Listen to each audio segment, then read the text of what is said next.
you aware that this man and his friend Samokbe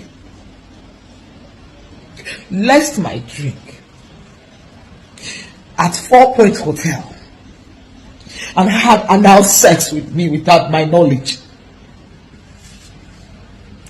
The evidence is there. The CCTV is there.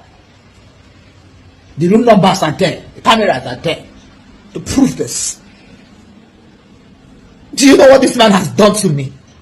And you come here to tell me to post video evidence of me and this man? Do I look like I want to leave? This person you're seeing here have limited time to stay on earth. I am not afraid of anything. All I said is leave me and Chris. You think if you ask me to post evidence, I won't post it? Do you think I will come out and just be talking? Do I look like I am okay to you? Do I look like I am normal to you? Do I look like I am okay?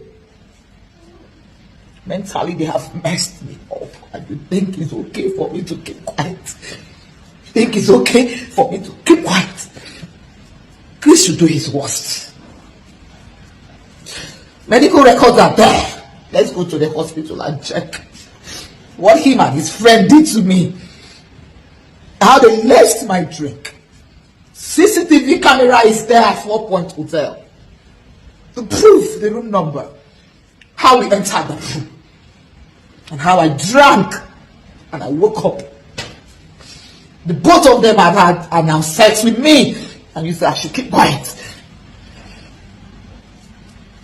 Do you think anything can make me stop?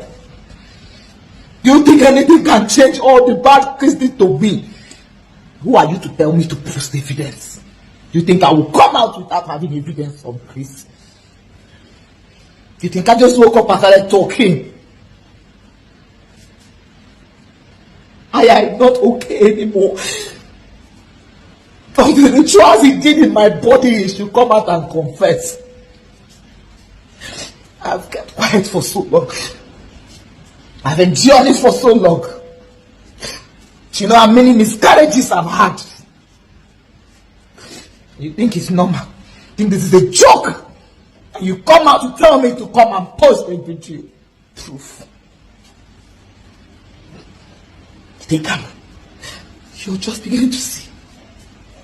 Because I'm going to post our sex in the next Telegram post. It's not okay. I don't care what you say. Your opinion doesn't matter. I don't care what anybody says to me now.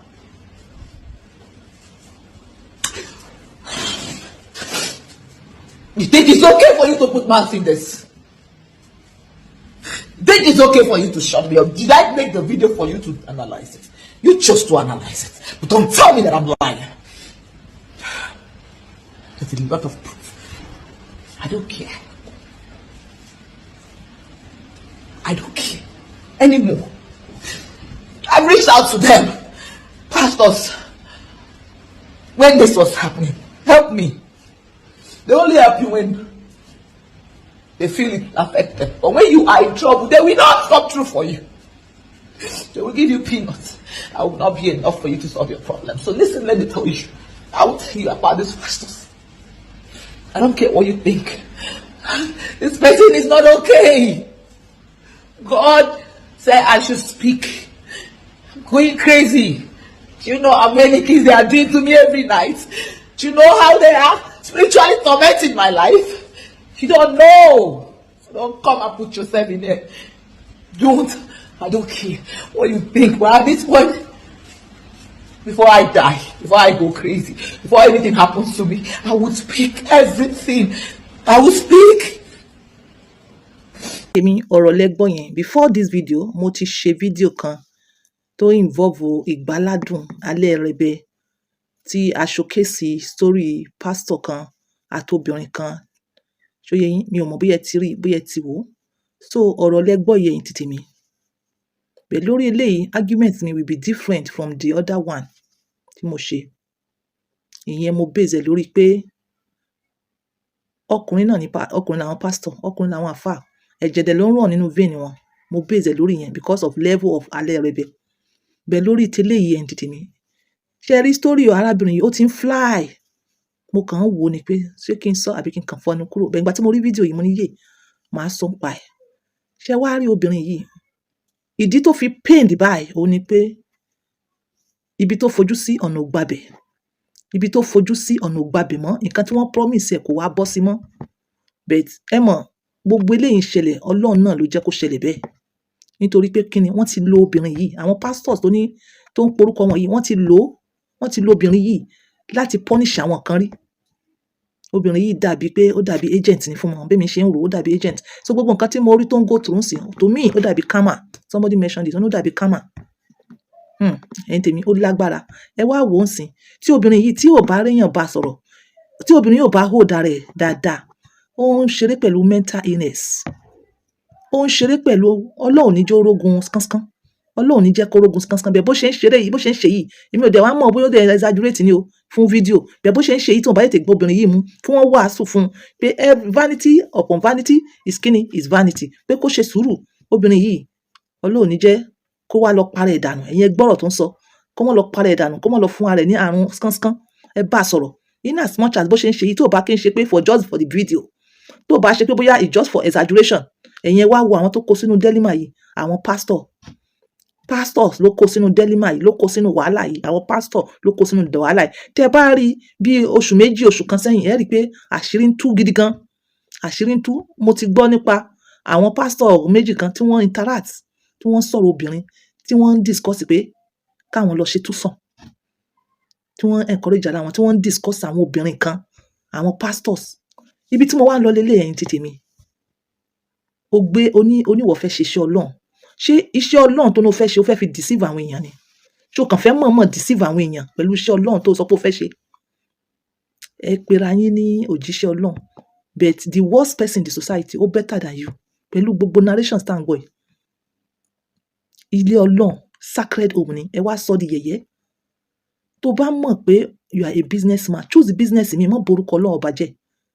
Bẹ́ẹ̀ ṣe ń ṣe yẹn, ẹ ń confuse àwọn èèyàn. Ẹ ń bọ̀rọ̀ Ọlọ́run ọba jẹ́. Bẹ́ẹ̀ ṣe ń ṣe yẹn, ìkàlẹ̀ ń wù. Bẹ́ẹ̀ ṣe ń ṣe yẹn, tẹ́ bá rò pé kò sí ìdájọ́ lórí ẹ̀, tí ìdájọ́ bá wà lórí ẹ̀ ńkọ́? Ìwọ like obìnrin, ṣé o mọ̀ pé kò yẹ kó jẹ́ pastor? Àwòkọ́ṣe lẹ jẹ́. Tí wọ́n bá wá ń bá yín nídìí messy stories yìí, ẹ ní fẹ́ káwọn èèyàn nígbàgbọ́ nílé Ọlọ́run mọ́. Ẹ mọ̀ bẹ́ẹ̀ ni. Ẹ ní fẹ́ káwọn èèyàn nígbàgbọ́ nínú ọ̀rọ̀ nílé Ọlọ́run mọ́. Ẹ sọ ilé Ọlọ́run di business house. Ẹ sọ ilé Ọlọ́run di business house. Gbogbo nǹkan tí Jésù ò ṣe nígbà ayé tiẹ̀, gbogbo ẹ̀ lẹ́ ń ṣe. Gbogbo nǹkan tí Ànábì ò ṣe nígbà ayé tiẹ̀, ó ní gbogbo ẹ̀yin àwọn àfáà náà ṣe. Kí n fi balance ẹ̀ up. Ẹ̀yin tí tèmi kò yẹ kó rí bẹ́ẹ̀. Èèyàn Ọlọ́run ni yín, lẹ pera yín. Ẹ má jẹ́ ká mọ bá yín níbi ìdí ìbàjẹ́. Ìwọ mọ̀ pé you cannot stand a woman tó like obìnrin. Ìwọ mọ̀ pé o mọ like láti máa gé furo. Ó yẹ kó jẹ́ pastor. Gbogbo nǹkan tí Ọlọ́run sọ against nínú Bible ló ń ṣe. Are you for God or you are against God? Using God's name under the tabernacle of God. Kò dáa. Kò dáa bẹ́ẹ̀. Kò dáa. Kò dáa bẹ́ẹ̀. Ẹ wo imagine pastor méjì wọ́n ní wọ́n kó bá sùn fún un láti furo. Furo obìnrin yẹn ó máa gbóná ni. Furo obìnrin yẹn máa gbóná ni. Ó ní you don't know what I'm going through. Ọlọ́run ló mọ irú àìsàn tí wọ́n ti fún un. Ọlọ́run ló mọ irú àìsàn tí wọ́n ti fún obìnrin yìí. Ọlọ́run ló mọ irú àìsàn tí wọ́n ti fún. Ó ní wọ́n drug on that means òun ó ti sùn gbàgbé. Wọ́n ti fún ní nǹkan ó ti sùn lọ. Ẹ̀dẹ̀ pera yín ní pastor, ẹ̀dẹ̀ penetrate irú heart yìí. Tẹ́ bá dó obìnrin ní furo, a jẹ́ pé àìmọye ọmọ kéékèèké tẹ́ ti báyé wọn jẹ́ through furo. Wọ́n dẹ̀ ṣe kinní yìí, wọn ò protect ara wọn. Wọn ò protect ara wọn ló fi dàbí ẹni pé kinní yìí ń dùn obìnrin yìí báyìí. But my concern now is that láti ìgbà yẹn kò ṣe lọ sí police station kó lọ report. Láti ìgbà yẹn kò ṣe lọ sí police station. Ó ṣe wá jẹ́ pé nígbà tí wọ́n ní ọkùnrin yẹn fẹ́ lòmíì, òun ló ń wá jáde. Ó rò pé gbogbo oríṣiríṣi kan tó ti bá pastor yẹn ṣe, pastor yẹn máa fẹ́ òun. Pastor yẹn ò wá fẹ́ at the end of the day. Òun ló ti dàbí ẹni pé ó ń sọ̀rọ̀ nísìn, àwọn èèyàn ò fẹ́ bìkítà pẹ̀lú ọ̀rọ̀ rẹ̀. But àwọn àṣírí mi tún jáde lórí ọ̀rọ̀ pastor tó ń pè ní Chris Okafor yìí. Tí kò yẹ kó dà the least person tó tẹ̀ kí n wá church kò yẹ kí wọ́n bá rúwa pastor yẹn lọ́wọ́ ẹ̀. Ẹ̀yin tèmi kò dá báyìí. Ẹ mọ̀ balẹ̀ Ọlọ́run jẹ́. ẹ mọ́ balẹ̀ ọlọ́run jẹ́, ẹ mọ́ balẹ̀ ọlọ́run jẹ́, ẹ mọ́ balẹ̀ ọlọ́run jẹ́ àtọ́. Ìwọ o mọ̀ pé ìwà burúkú ni ẹ, mọ́ ṣe pásítọ̀, ṣe bísínẹ́sì mi, ṣe bísínẹ́sì mi, mọ́ jẹ́ kí àwọn èèyàn jì sí kòtò nítorí ẹ, mọ́ jẹ́ káwọn èèyàn jì sí kòtò nítorí ẹ. Ẹ̀yin ẹ worú fídíò tí mo show last yẹn, mo kàn fìyẹn lẹ̀, mi ò antagonize fídíò yẹn, mo kàn fìyẹn lẹ̀. Ẹ̀yin ó pèrè ní pásítọ̀, ó wá parọ́ fún innocent person, ọmọ ìjọ rẹ, pé ọlọ́run rẹ, ọlọ́run òdẹ̀ rẹ, ọlọ́run rẹ pé kó máa fẹ́ obìnrin tí wọ́n ti báyé rẹ̀ jẹ́ pẹ̀lú bíbá sùn. At the end of the day, àwọn náà ni wọ́n wá pa ọkọ. Ó dẹ̀ wá parọ́, ó wá ń fi orúkọ pásítọ̀ fi ń parọ́. Ó wá ń fi orúkọ pásítọ̀ fi ń parọ́. So that means ọ̀pọ̀lọpọ̀ tó ń pera wọn ní pásítọ̀, they are just businessmen. Ká kúkú mọ̀ pé business, church is a business. Mọ́sálásí is a business. Ó kàn jẹ́ pé ọ̀kan jura wọn lọ ni, ìkan jura wọn lọ ni, ìkan gbé wéètì jura wọn lọ ni. Business orientation inú ibìkan ó ju business orientation ibìkan lọ. Church business, yes, business as orientation business house. Church ó pọ̀ ju ti most lọ. Eléyìí kìí ṣe pé bóyá mo jẹ́ Mùsùlùmí, àtúwà àbáṣẹ́rì nìyẹn. Kódà. Èmi báyẹn tí mo jókòó, mo ní mi dókítà ọkọ àti ìyàwó àti gbogbo dídí dọ̀dẹ̀. Mo ti establish ara mi báyẹn, mo ti sọ bẹ́ẹ̀ yẹn fún yín. Tẹ́ bá bá mi nídìí pé mo sọ̀rọ̀ lọ́kọ láya, mo sọ̀rọ̀ orí bẹ́ẹ̀dì, kò ní jọ yín lójú. Bẹ́ẹ̀ tí mo bá pera mi ní pastor, tí mo pera mi ní àfà, tó yẹ yín, ẹ mọ̀ wò pé àfà ṣe ń sọ̀rọ̀ báyìí. Onírú ọ̀rọ̀ tó wà nílẹ̀ yìí, ẹ má deceiving, this is total deceiving. Kódà àwọn obìnrin míì wọ́n ti lose ọmọ wọn lórí fake àwọn èèyàn báyìí. Àwọn èèyàn ọkọ míì wọ́n ti lose ìyàwó wọn lórí fake ọ̀rọ̀ báyìí. Àwọn ìyàwó mi náà wọ́n ti lose ọkọ wọn fún fùrọ̀ dúdú pásítọ̀. Kódà ẹ wo obìnrin sìn, wọ́n mess up. Ọlọ́run ló mọ orúkọ tó fi ṣe obìnrin bẹ́ẹ̀. Ọlọ́run ló mọ orúkọ gbèsè ayé tí wọ́n ti yí padà láyé obìnrin yìí báyìí. Well, Ọlọ́run nìkan ló máa ṣàánú ẹ. Doris Ogala, wàá take heart ni o, wàá ṣe sùúrù ni o, wàá ṣe sùúrù bó ṣe ń lọ yìí pẹ̀lú this video. You have to be careful. You have to be careful. You have to take care of yourself. Just believe vanities upon vanity is vanity. Just believe it is a way of God trying to speak to you. Perhaps it's karma. Just take it easy. Take it easy so that you will not lose your sanity. Take it easy so that you won't lose your sanity. Take it easy. Sometimes we may conclude that it's death, and death may not come. What if it's what if it's skan? Please, it's high. The way you were here is high. Please take it easy. Take it easy. If you lose yourself, Chris Okafor will continue to be.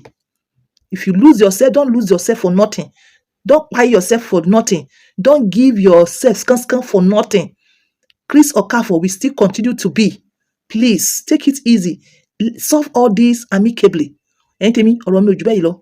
Bye for now. Ẹ wo past videos mi kẹ́ wá bá mi ra apps alálùbáríkà. Mo sọ mi ò mọ̀ bí ẹ ti wo fídíò mi nípa nerves damage. Bye for now. It will be the first time and the first Sunday. I'll be coming to church as a married man for 13 years now. Very beautiful first ladies here today. Greater morning, Grace Nation. I don't really have so much to say, but from the depth of my heart, I want to say a very big thank you to each and every one of you. I felt the love. You all stood by us during the time of the marriage, the celebration. And right now, it's as if the wedding is still going on because the joy,